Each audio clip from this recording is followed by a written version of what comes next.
Can you clean up the supposed suppression of women in Islam as an ideology as it stands in the way of many proper people's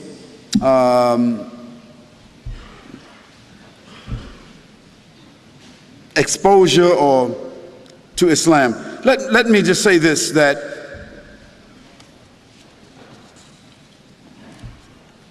I invite every person, I invite every woman here, every non-Muslim woman here, to stand to the side when we leave here and talk to a Muslim lady. I mean, now, let's not ask Barbara Walters about how Muslim women feel. You know, let's not ask Tom Brokaw how Muslim women feel. Let's not ask CNN, ABC, Fox. Let's not ask the London Times or the Australian Times. Let's not ask non-Muslims about how Muslim women feel, how they live, what are their principles, what are their challenges. If you want to be fair, ask a Muslim woman. Ask my wife.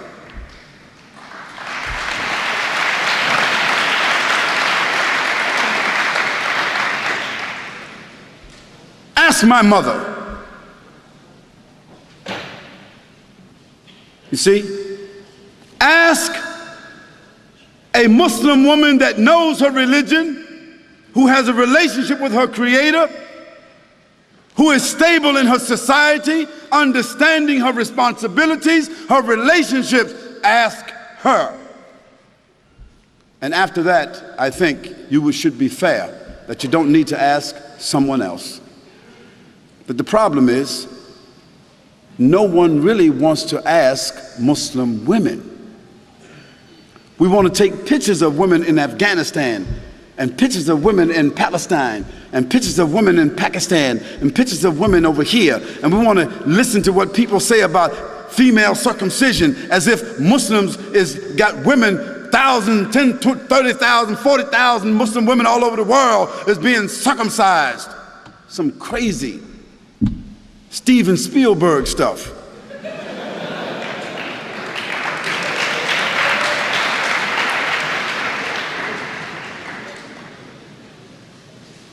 And let me give you a statistic that you should know about.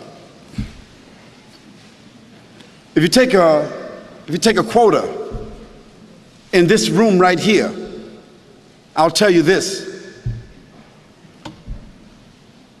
Most every Muslim woman in this room will be a college graduate, or is a college graduate, or is very intelligent and very much socially endowed. And within her family structure, we find that women control the wealth more so than men. Now, what does that say to you?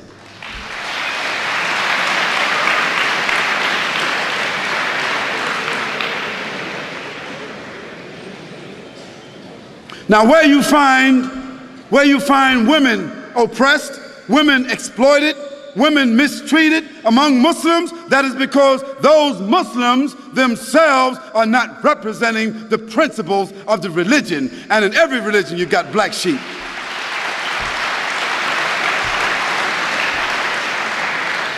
But then again, you can't tell me that the 148,000 prostitutes that walk the streets in the UK, or the 76,000 prostitutes that walk the streets of Holland that have licenses to do so, you can't tell me that all these little young naked little girls walking around Australia with no clothes on, you can't tell me that they represent liberation.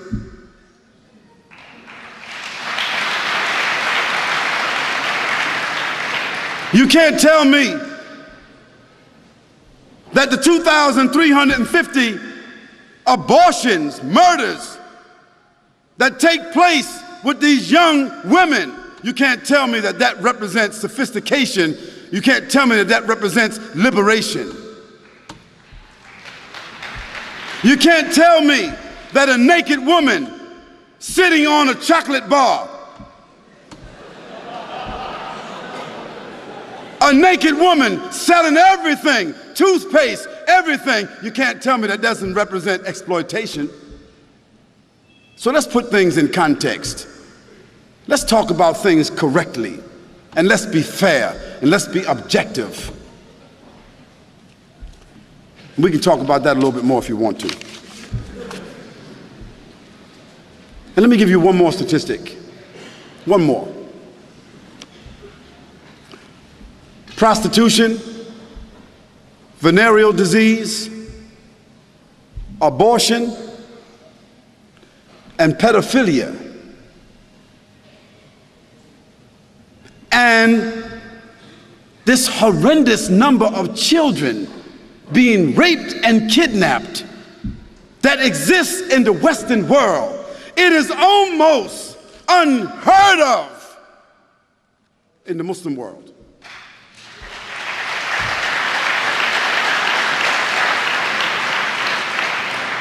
So I think that the statistics kind of like speak for themselves.